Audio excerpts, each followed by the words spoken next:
I'm Jesse Jackson Jr., and welcome back to the Jesse Jackson Jr. Show on KBLA Talk 1580.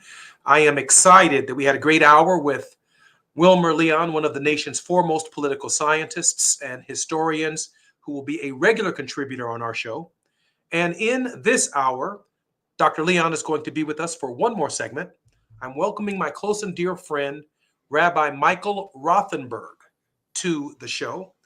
Rabbi Michael Rothenberg is a lawyer, a former judge, a man of extraordinary character who I had the privilege of meeting under some very difficult circumstances.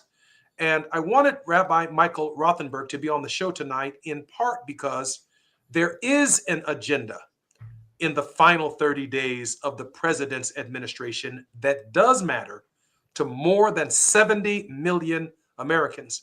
When Dr. Leon leaves our show, Rabbi Michael Rothenberg and I will continue this conversation. But Dr. Leon, I am of the opinion that had Joe Biden taken very, very seriously in the States, men and women who had paid their debt to society in full, had offered them a full restoration of their citizenship rights, just like the citizenship rights that he fully restored for his own son. 70 million Americans. It could have very well changed the spirit energy of the election, as well as changed the outcome. Trump talked about signing COVID checks, money that wasn't his, our tax money. But the idea of receiving a pardon in the mail with the signature of Joe Biden on it, believe me when I tell you, it will have meant the world of difference in the last election. Rabbi Michael Rothenberg, welcome to the Jesse Jackson Jr. Show. Thank you, Jesse. It's great to be here. It's an honor and a privilege, as always, and always great to be with Dr. Leon. Such a thrill. Please give my very best to your family. Rabbi Michael Rothenberg, what is it that Joe Biden can do in the final 20 days or so of his presidency? President Biden has a unique opportunity, unique in all of human history, if you think about it. He has the opportunity in the next 20 plus days to bestow official, governmental, complete and total forgiveness upon, like, as you just mentioned, over 70 million men and women from all different backgrounds, different religions, faiths. It doesn't matter who they are. They are all in this group of people that could benefit from the most historic grant of forgiveness that any governmental official, any leader could do in the history of the world. And he has the opportunity. He is the only person in the world that has the ability, certainly in the United States of America, to restore those rights to those people, including you and including me. The argument that I make, Attorney Leon and Dr. Leon, is that the immunity decision that allows the President of the United States to perform official acts has now come together with the President's unique pardon power under the Constitution of the United States. That is, the President of the United States could issue a form of the Emancipation Proclamation, granting the full, absolute, complete, and unconditional pardon to men and women who have paid their debt to society in full, and with an executive order, instruct the Department of Justice, the Mail Service, as well as the Internal Revenue Service to deliver the full, absolute, and complete pardons to millions of Americans before January 20th at 11:59 p.m. How would that change, in your estimation, Dr. Leon, the political dynamics of the nation and its future? I think it would have an incredibly powerful impact on the political dynamics. There was a time when African Americans were Republican. My grandfather was a Republican. Why? It was the party of Lincoln. That's why? Right. Because Abraham Lincoln issued the Emancipation Proclamation. And Jesse, this gets to the crux of the argument I was making in the first hour. There is a political dynamic here that Joe Biden / the Democrats choose to ignore. And that is, don't talk about it, be about it. Don't pander to the Black community. I don't know what the racial dynamics are of the individuals that would benefit from this pardon, but I know understanding the incarceral state that the United States is, I understand they'd be overwhelmingly African American. If you want to do something substantive, and this doesn't take Congress, this doesn't take the Senate, this doesn't take the Supreme Court, Joe Biden, with the stroke of a pen, you can bring, what's the number, Jesse? 70 plus million. You could bring 70 plus million people into the Democratic Party because the folks that you free are not going to forget that. This is a political reality.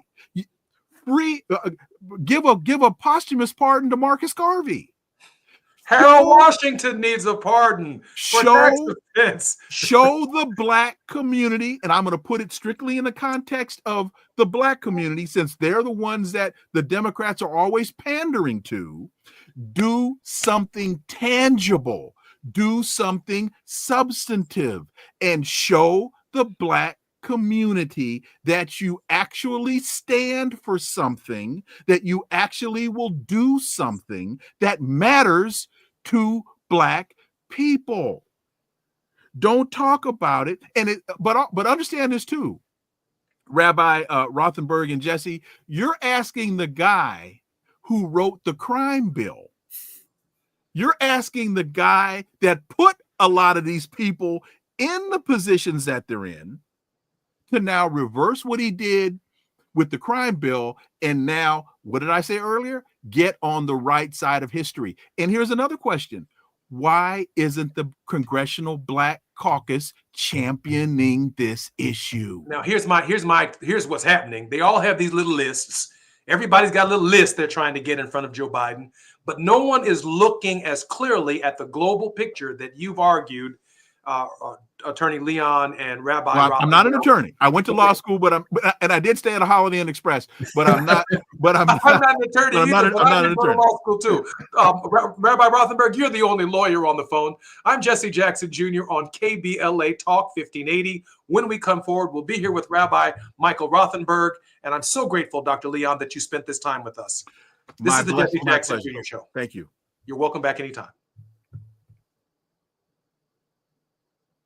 Up to speed on the news of the day. You're listening to Jesse Jackson Jr. only on KBLA Talk 1580.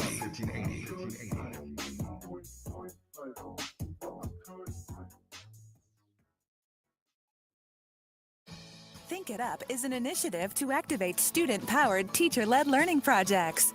Students and teachers, how can you spark great learning experiences in your classrooms today? Join at thinkitup.org. Somebody bring out the confetti, baby! Starting Monday, January 6th, KBLA Talk 1580 has a new midday lineup. I'm excited. Are you ready for Tavis Smiley, Dr. Cornel West, Jesse Jackson Jr., D.L. Hughley, and E. Cordelai Corte back-to-back? Oh, my God. Are you really ready for all this smoke? I'm ready, brother. Yes, we still have Dominique DePrima in the mornings and Zoe Williams in the evenings, but middays just got lit on KBLA Talk 1580. We on fire. All across America, people are talking about our new midday lineup. Starting Monday, January 6th, our KBLA 1580 app downloads are on fire because everybody's going to be tuning in. Yes, I love you guys. You are the bomb. Now would be a good time to hit up SMB at KBLA1580.com if you want folks to hear about your business or brand. That's SMB at KBLA1580.com. It's going up in 2025 on KBLA Talk 1580. It's going up. That's what I want. If you need up to $3,000, go to WeFixMoney.com. WeFixMoney.com is the name you can trust. It's free to use, available 24/7, and you are never required to accept any loan offer. Some lenders offer same-day funding. If you need up to $3,000, type WeFixMoney.com directly into your browser. WeFixMoney.com has been helping customers for 15 years and has an A rating with the Better Business Bureau. So, if you need cash for credit card bills, car repairs, child care, or anything else, go to WeFixMoney.com. Make sure you type WeFixMoney.com directly in your browser. Go to the company you trust, WeFixMoney.com. Just fill in the information and get an answer in minutes at WeFixMoney.com. For up to $3,000, go to wefixmoney.com. That's wefixmoney.com. This is KBLA Talk 1580, home of the 2024 Climate Justice Campaign. KBLA Talk 1580. We've got a lot to talk about. KBLA Talk 1580, connecting you with services and solutions. The Los Angeles Regional Food Bank is on a mission to fight hunger and provide nutritious food to those in need across our community. They partner with federal, state, and local programs advocating for better policies and funding for critical hunger relief programs like Cow Fresh, the Emergency Food Assistance Program, and the Child and Adult Care Food Program. The food bank works with coalitions and local representatives to make sure hunger is addressed in every district of LA County. They also run nutrition education campaigns, raise hunger awareness, and source nutritious food for distribution, all while supporting regulations that allow food pantries to operate safely. Want to help? Visit lafoodbank.org or call 323-234-3030 to volunteer or find a food bank near you. Together, we can ensure that no one goes hungry in Los Angeles County. This is a community call to action.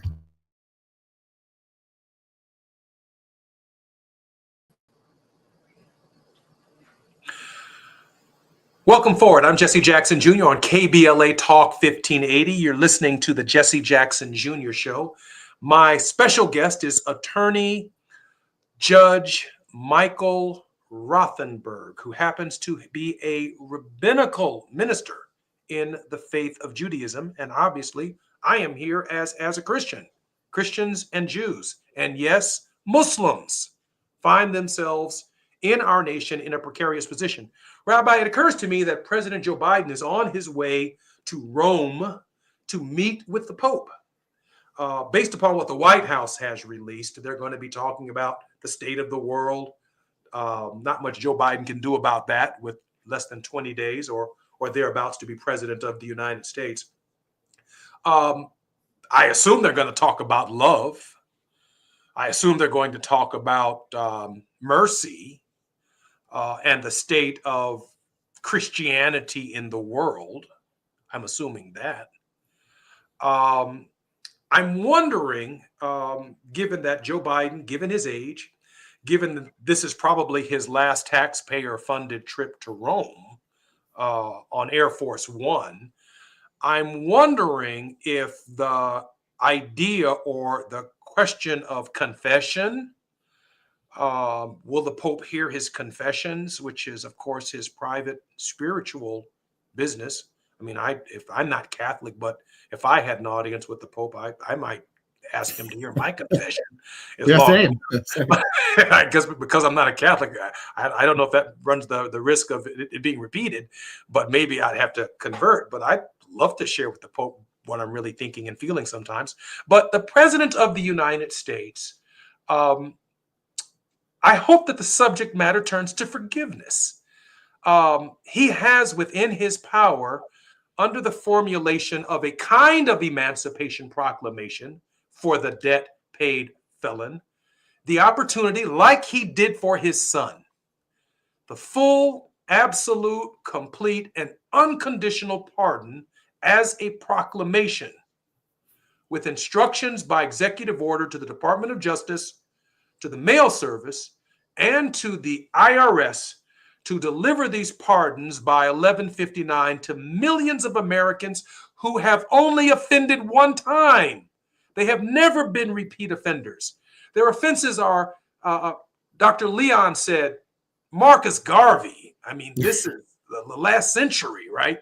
But millions, not only the posthumous pardons, but those who are living, who need their rights restored, the opportunity to infuse our democracy with a new spirit energy, a new respect and restoration of the Constitution itself is within President Biden's hands in the waning days of our administration, of his administration. Your thoughts? It's so interesting. All of those, there's so much to talk about what you just said. One thing I wanted to go back to with what Dr. Leon said, which was the idea that Joe Biden and many before him have promised the African-American community and other communities that they're going to do this or that for them. And here he has the actual opportunity to do it. And Dr. Leon correctly pointed out that President Biden, when he was in the Senate, did champion this criminal bill, that was, you could argue, extremely punitive and put many people in prison for a very long time. And we in our faith have a concept of repentance. We call it tshuva in Hebrew. And the idea of repentance is not that you feel sorry for what you did, but is that when you have the opportunity in your life to really make a difference and correct the wrong, that's when you have that's the power of forgiveness. He now has that opportunity to correct what he did back in those days. And he is the only person, fate, call it whatever you like, has put him in the unique position of, in this case, an absolute monarch, if you think, just like the Pope. Just like the Pope is the absolute monarch of the Christian faith and of the Vatican as a state.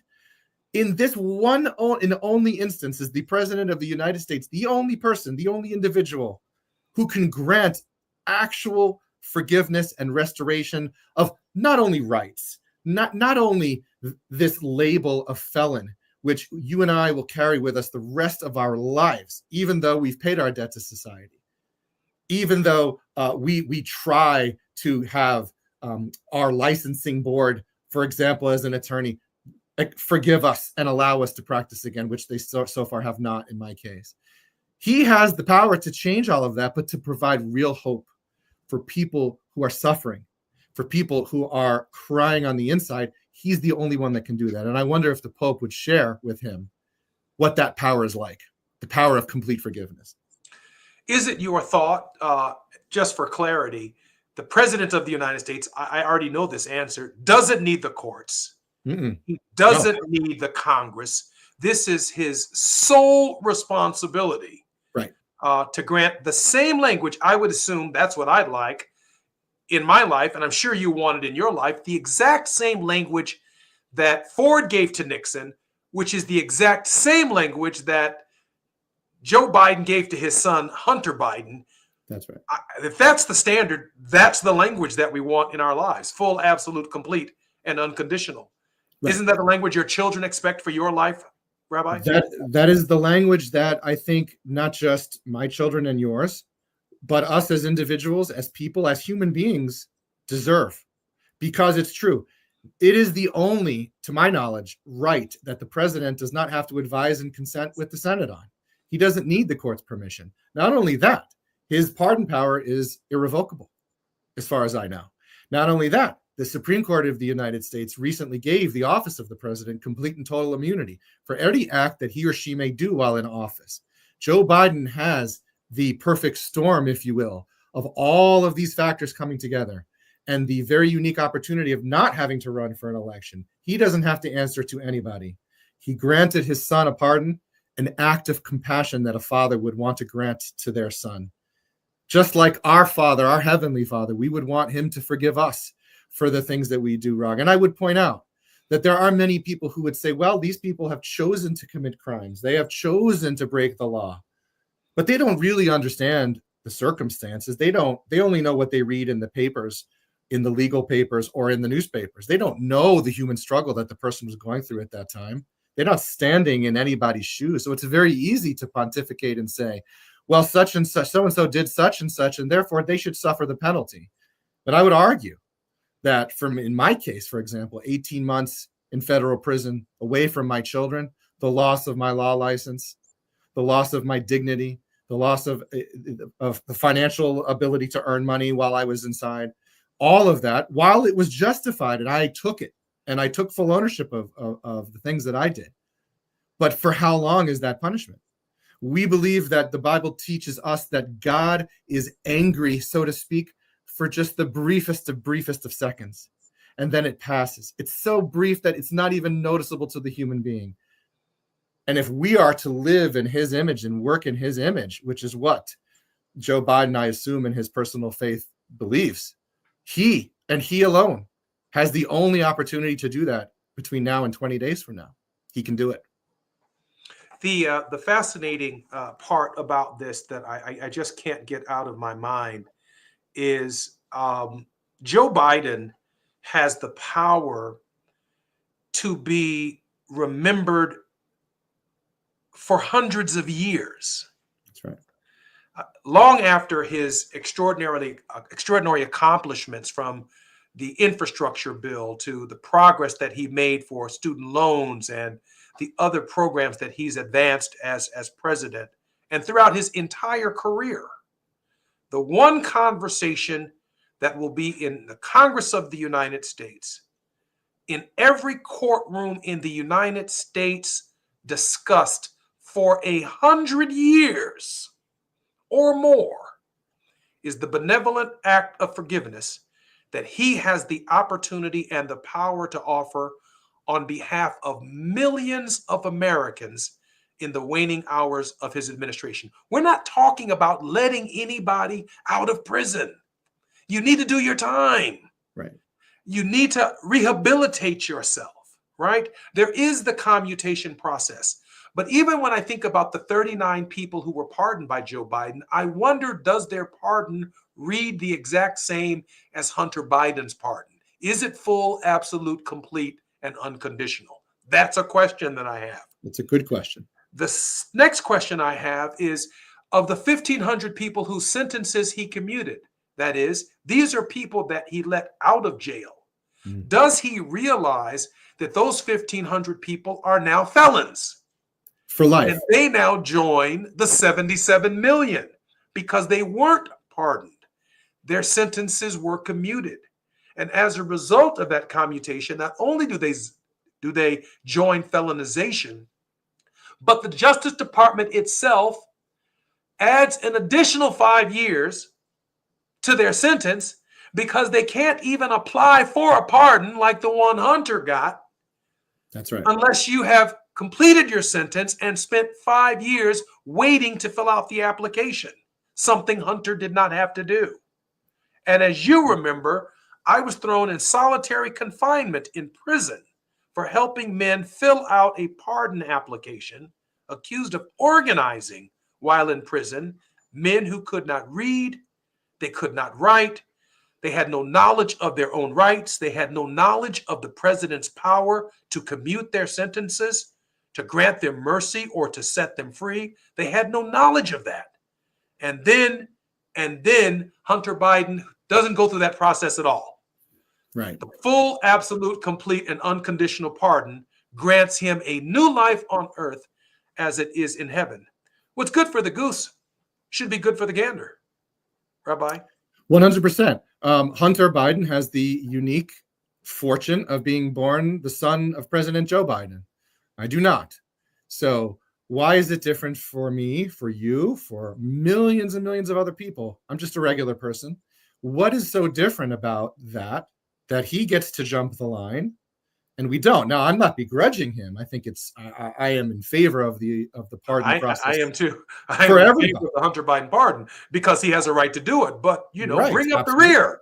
Bring up the rear and pardon everybody to get to your son. That sounds like justice. Right. And then also there's a little bit of a biblical hint in there when the father has the power to forgive the son, which is exactly what, regardless of our different faith traditions, we both believe that God as the father forgives me as the fallible human being, as the son, for the things that we do. And the irony is the people that are so opposed to it, the people that want to keep the prison populations running so that they can line their pockets with profits from for-profit private prisons, those people who profess to be religious are the ones that really are the ones doing they themselves are not pure if they're really examining themselves, and they also need forgiveness.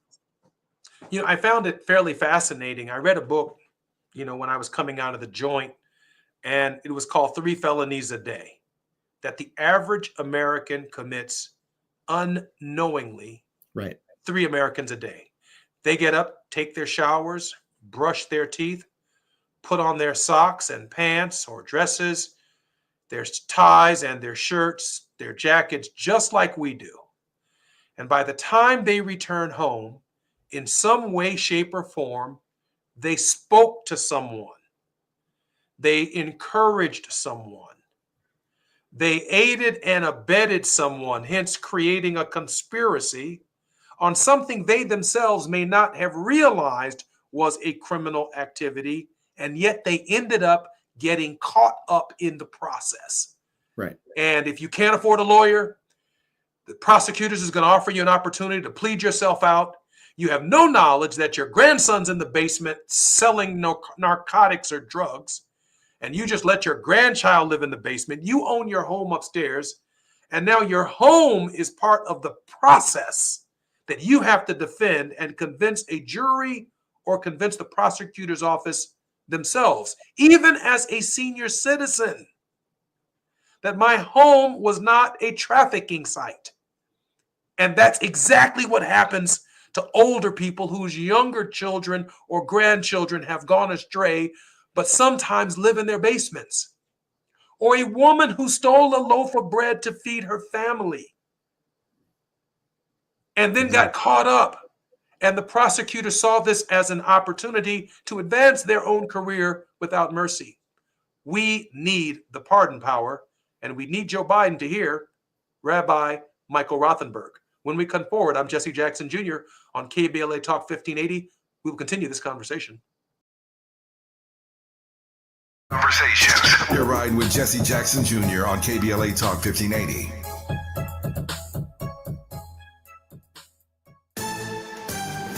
I'm Amber Payton with 4 things you should know from BIN News. Former President Jimmy Carter's state funeral is set for January 9th at Washington National Cathedral with a National Day of Mourning declared. Public events will follow in Atlanta with a private burial in Plains, Georgia. Wall Street is closing lower with stocks trimming some losses in light trading. It's been a banner year for markets, but hopes for a Santa Claus rally faded with Monday's sell-off. Trading on the floor of the New York Stock Exchange paused for 1 minute this morning in honor of the passing of former President Jimmy Carter. James Gray, former Alton, Illinois NAACP president and civil rights leader, passed away at 90. Known for promoting equality and youth programs, he was honored with James Gray Parkway in 2023. And former Presidents Obama and Clinton honored Jimmy Carter. Obama praised his life of grace, justice, and service, recalling his Sunday school teachings. Clinton called Carter a selfless servant and noted his early support for Carter's 1976 campaign. Get BIN News on demand 24/7 at BINnews.com. Slow going if you're on the North 101 between Sunset Boulevard and the North Hollywood Freeway split. Also a slow ride on the 110 northbound. It's off and on delays from Rosecrans up to the 5. Southbound side of the 110 before 9th Street. It's a 2-vehicle collision on the right shoulder. 110 south, your stop and go from the 5 to Century Boulevard. Pacific Coast Highway heading south. It's shut down between Aviation Boulevard and 8th Street in Hermosa Beach because of a serious accident.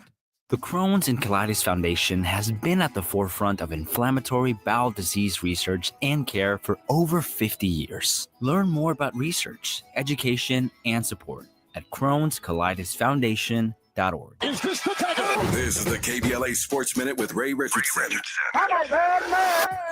Today, December 30th, LeBron James turns 40 years old. He becomes the 32nd NBA player to play in games after turning 40. LeBron was 18 when he played his first NBA game with Cleveland in 2003.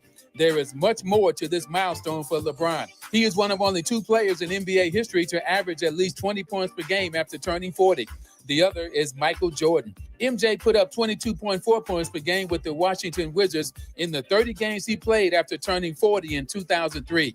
LeBron is averaging 23.5 this season. There are few indications that LeBron's numbers will drop after his birthday today. He is one of the reasons the Lakers are 18-13 and in the middle of the Western Conference playoff chase. When the Lakers play Cleveland Tuesday night, LeBron will be the first NBA player to play in his teens, in his 20s, in his 30s, and now 40s. No debates, no speculation, just the info you need. That's your KBLA Sports Minute. I'm Ray Richardson on KBLA Talk 1580. Follow the leader. KBLA Talk 1580. Follow the leader. Be sure to follow us on Instagram at KBLA 1580. Follow the leader. Are you ready? The station leading the way with exclusive interviews, follow the leader, stimulating conversation and intellectual discourse that empowers, enlightens, and informs. Follow the leader. Follow the leader at KBLA 1580. We've got a lot to talk about. Keep following the leader. Follow the leader. Follow the leader. Follow the leader. Follow the leader. Follow the leader. For victims of drunk and drug driving, our grief is unique, but you are not alone. You always have a place at MAD. Call our 24-hour victim helpline at 877-MAD-HELP or visit mad.org. If you're living with dry age-related macular degeneration or dry AMD, you may be at risk for developing geographic atrophy or GA. GA can be unpredictable and progress rapidly, leading to irreversible vision loss. Now there's something you can do to Slow it down.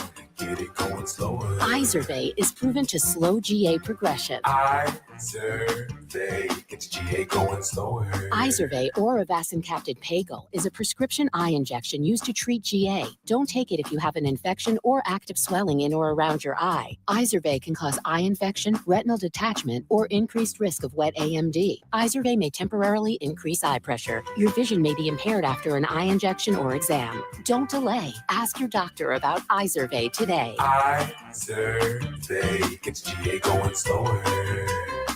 Visit Izervay.com. That's IZERVAY.com. If you love to travel, Capital One has a rewards credit card that's perfect for you. With Venture X, earn unlimited double miles on everything you buy and turn everyday purchases into extraordinary trips. Plus, receive premium travel benefits like access to over 1,300 airport lounges where you just check in and chill out. Open up a world of possibilities with Capital One. What's in your wallet? Terms apply. Lounge access is subject to change. See CapitalOne.com for details. KBLA Talk 1580. We've got a lot to talk about. KBLA Talk 1580, connecting you with services and solutions.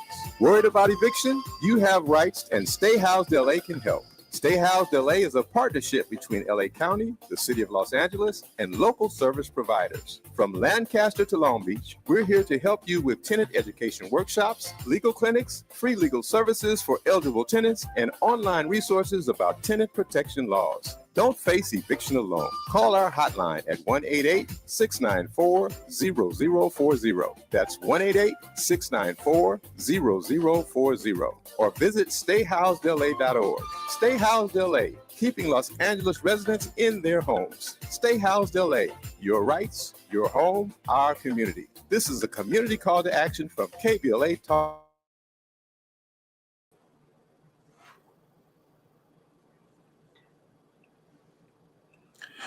I'm Jesse Jackson Jr. Welcome back to the Jesse Jackson Jr. Show on KBLA Talk 1580. My special guest, Rabbi Michael Rothenberg. Rabbi Rothenberg is a lawyer, a judge, an American citizen, and he is also my brother. I met Rabbi Michael Rothenberg under some fairly extraordinary circumstances. We did time together in a federal prison, and I'm here today to support and endorse his full, unconditional, complete pardon and signature from the President of the United States, Joe Biden, on his behalf.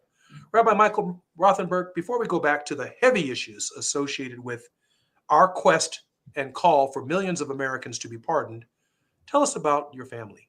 I know your daughters watch the show. Yes. So I am the proud father of 4.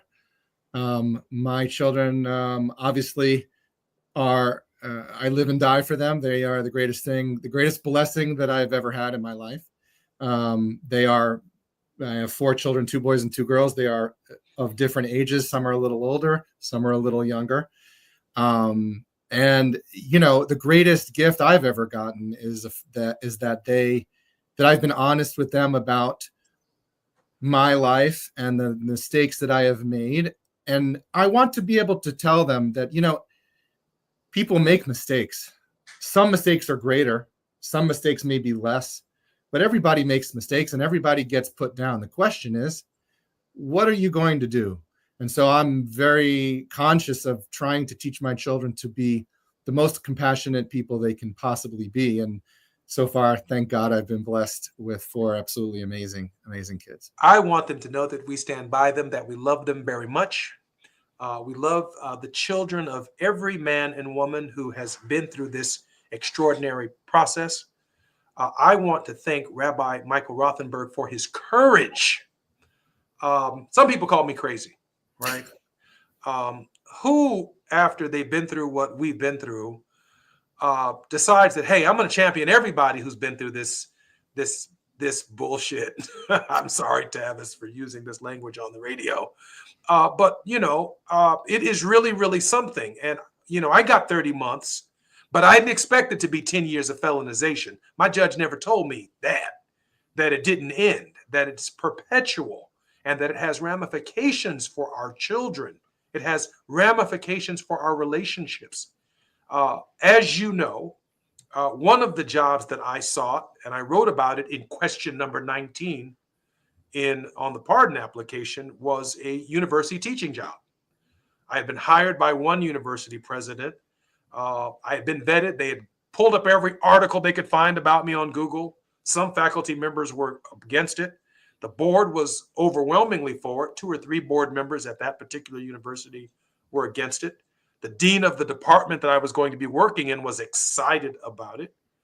But 14 days later, when they hired a new president, he fired me before I could assume my responsibility. And I then began to appreciate again the magnitude of what that felony represents on the lives of men and women. And maybe it's me being a little crazy here, but I said to myself, I'm not leaving the game this way.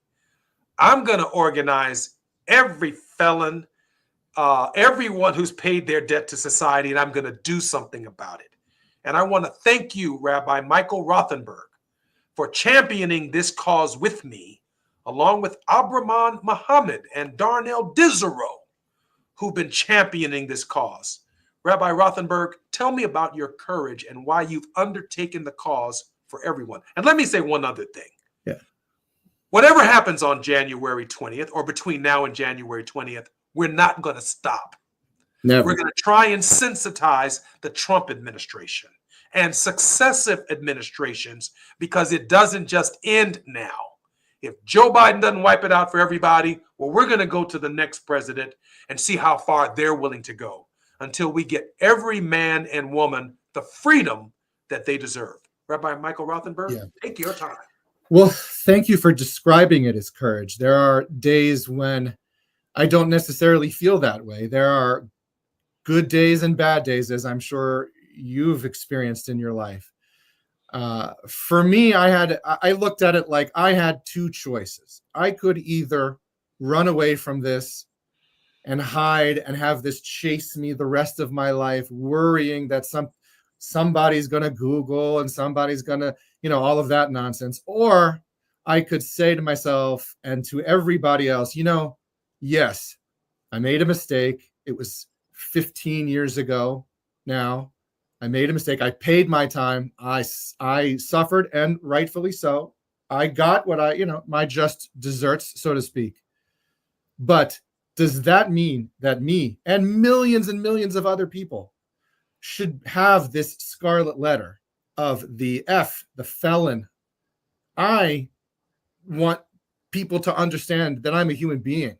Yes. You are a human being. We are both sons of God.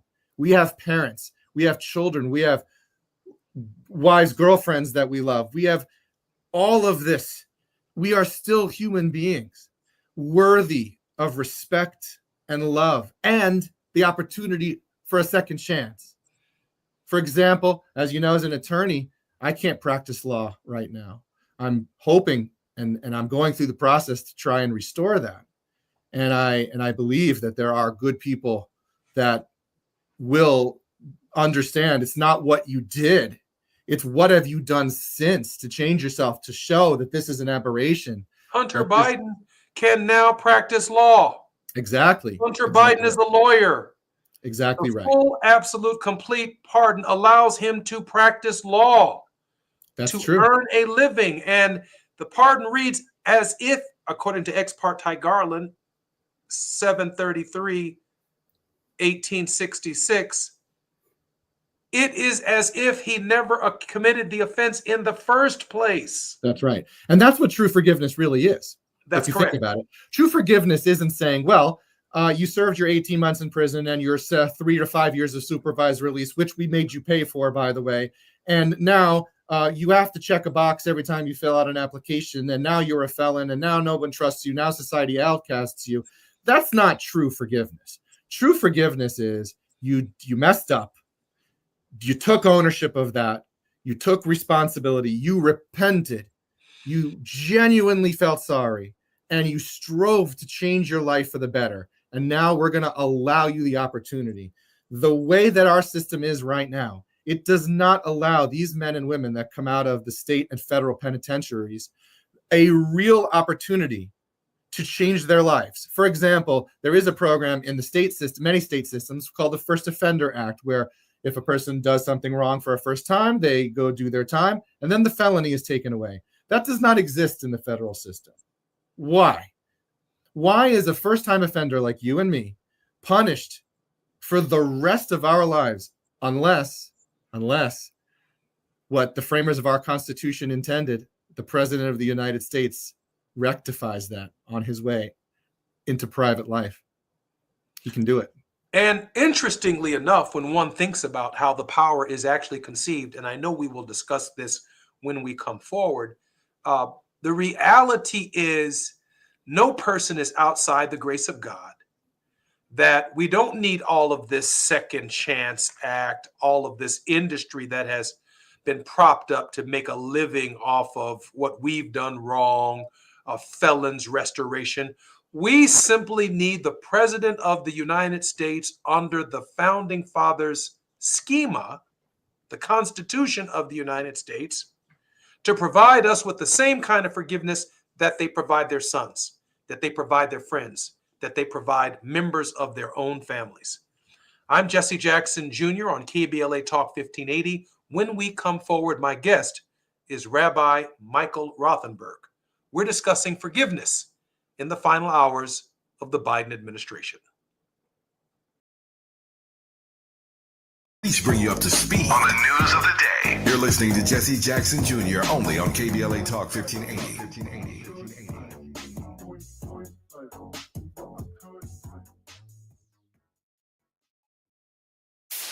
KBLA Talk 1580. We've got a lot to talk about. KBLA Talk 1580 reminds you that we keep us safe. Every girl deserves a chance to shine. That's the belief behind Forgiving for Living, Inc. Since 1999, this organization has been empowering at-risk girls ages 13 to 18, helping them overcome behavioral and mental health challenges. Founder Wendy Gladney's personal journey inspired the mission to give girls hope and purpose through the power of forgiveness. Through their ambassador program, workshops, and annual conference, Forgiving for Living has touched over 3,000 young lives, providing mentoring, life skills, training, and tools for building self-esteem and confidence. You can make a difference. Visit forgivingforliving.org to donate, volunteer, become a mentor, or find help for a young girl in need. Forgiving for Living, Inc., building brighter futures for young girls. Visit forgivingforliving.org today. This is a community call to action from KBLA Talk 1580. Hey there, Los Angeles. This is James Lucky Jr., publisher and editor of Los Angeles News Observer. Are you hungry for news that matters to you in the African-American communities of Los Angeles? Well, buckle up, because we got the scoop you've been craving. Stay in the know and never miss a beat with our free weekly publications conveniently available near you. Or hop on the digital wave and become an exclusive subscriber at OGNSC.com.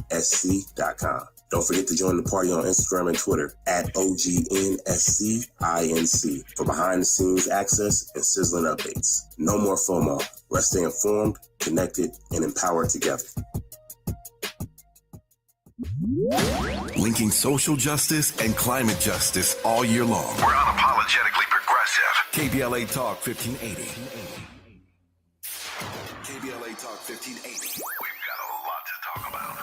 KBLA Talk 1580, connecting you with services and solutions. The Autopsy Initiative provides a second autopsy free of charge for victims' families who have lost their loved ones due to a police-related death. The services offered through the initiative include the completion of a second autopsy, disclosure of preliminary findings, and a final autopsy report.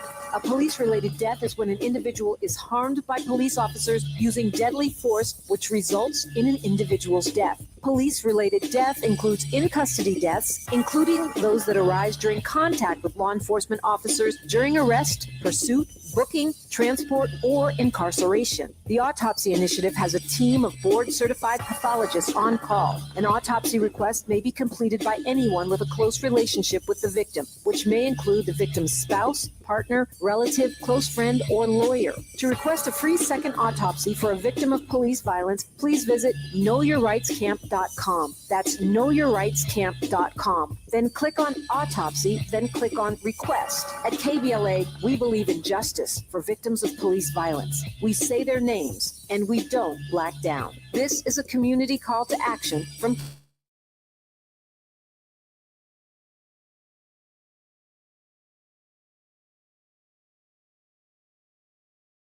on KBLA Talk 1580. Welcome forward on my program, the Jesse Jackson Jr. Show.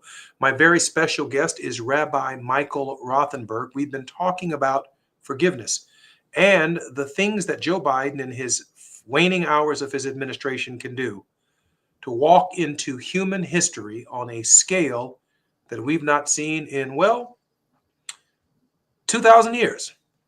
That's how many debt-paid felons there are in the United States. More people than lived around the Sea of Galilee, that created the entire New Testament that we call the Holy Bible.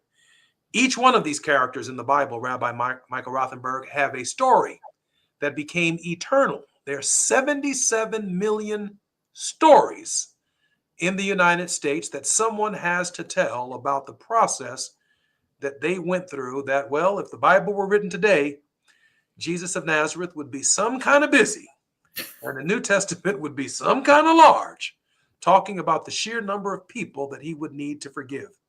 Before we talk about and conclude our show on forgiveness, Rabbi, your thoughts as a rabbi, one, on the passing of Jimmy Carter. Yes, I had an opportunity to meet President Carter when I was involved in local politics when I lived in Georgia. He was very gracious and met my son. I have a picture of him. It's always a thrill to meet the president, but there's a lot of similarities, I think, between him and President Biden. Both of them are decent people. They understand where they come from affects who they are as human beings, as men. Joe Biden himself has been through some very, very difficult tragedies in his life. I think he understands compassion. I think he's a compassionate person. And I think if you want to do something in the merit of somebody, we in our faith, when somebody passes away, you try to do a good deed, learn something, do something to make somebody else happy in the name of somebody. And the idea is that will elevate their soul and bring their souls even more delight when they're with their creator in heaven. Now think about what Joe Biden can do for President Carter's soul. He can carry on that legacy of decency. It's not a political issue. It shouldn't be a political issue. And quite frankly, the founders made it explicitly not a political issue by giving the president the sole power to make these types of decisions without the advice and consent of Congress or the courts or our judicial review. It's ingrained in us as Americans who are genuinely good and decent people.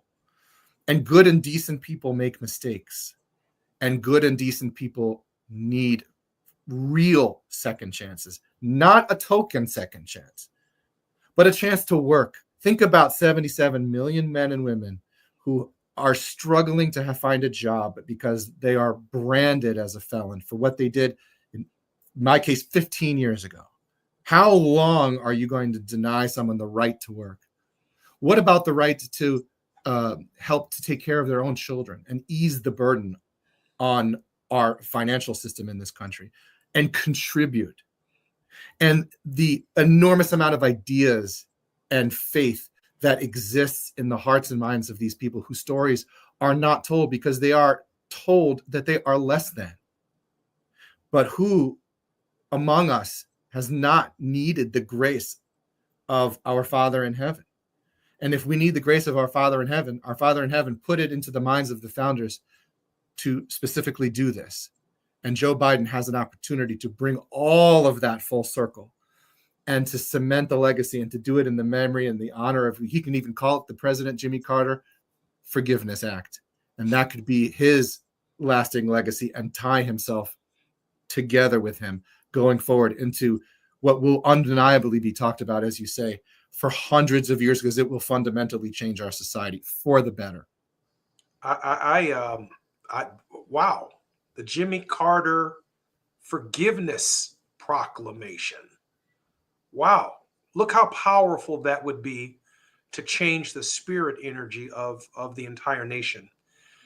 Rabbi Michael Rothenberg, the church, the temple, the mosque, during this hour of earthly forgiveness, I hear an amazing silence. I hear crickets. I know we're out here advocating. But where are those who profess to be the keepers of forgiveness in this earthly quest for redemption? It's a fascinating question. And I often grapple with it myself, because it's one thing to say to yourself and to other people, I'm a minister, I'm a rabbi, I am an imam, I proclaim, I have an authority to speak on behalf of religion because I am righteous or I am learned. But those are interesting and really good words. But we have a tradition in our faith, for example, and it says, when a person dies and they go and they meet, then they're speaking to God face to face at the end of their days, do we think that God asks them, well, what kind of did you follow all of the rules of Christianity? Did you keep the Jewish Sabbath with all of its many laws and customs? Did you fast every Ramadan? No. We believe that God asks you, how did you treat your fellow person?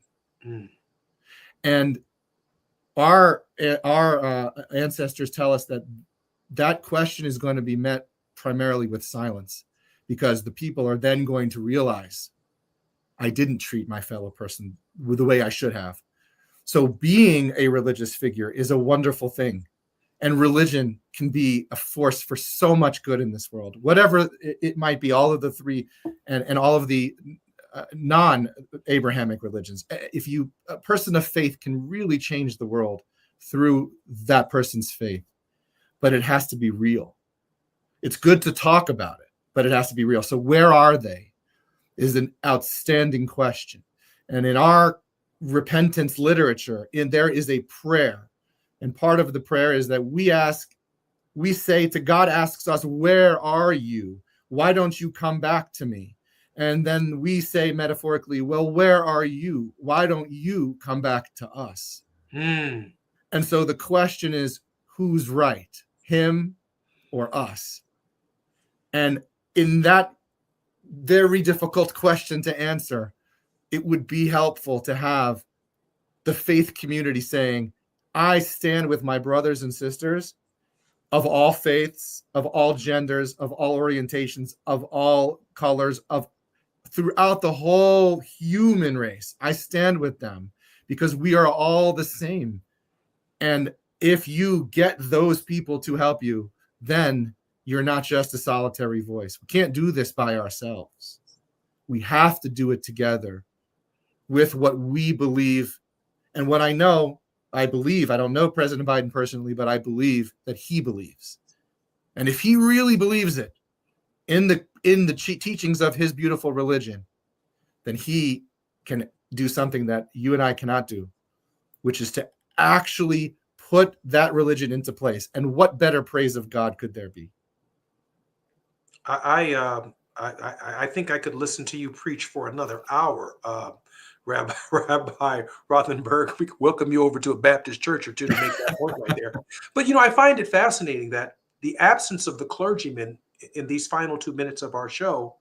I mean, if they just asked, how many of you, and be honest with me now, how many of you know someone who's ever committed an offense, who's been to prison, who's been to jail?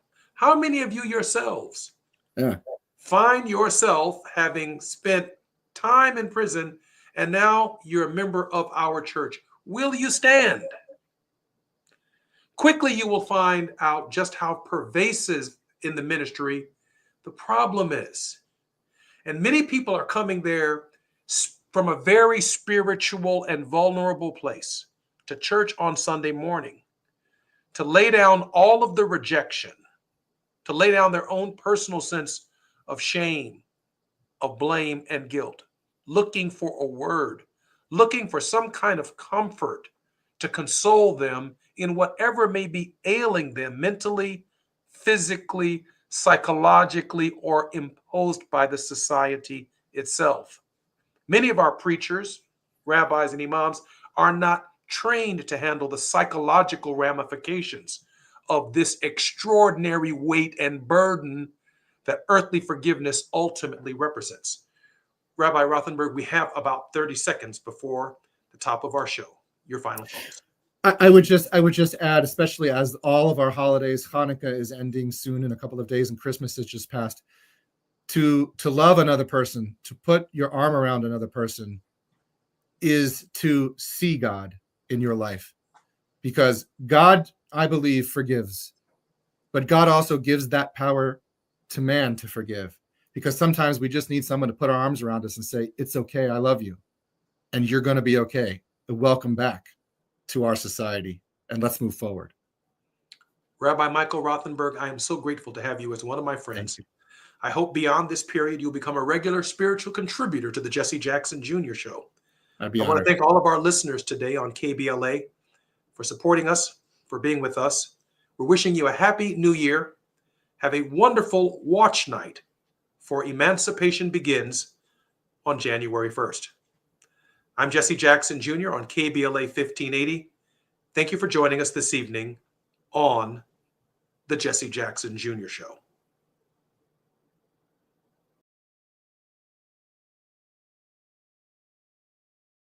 First federal anti-hazing law led by African-American Virginia Congressman Bobby Scott and inspired by a Virginia Commonwealth University student's 2021 death.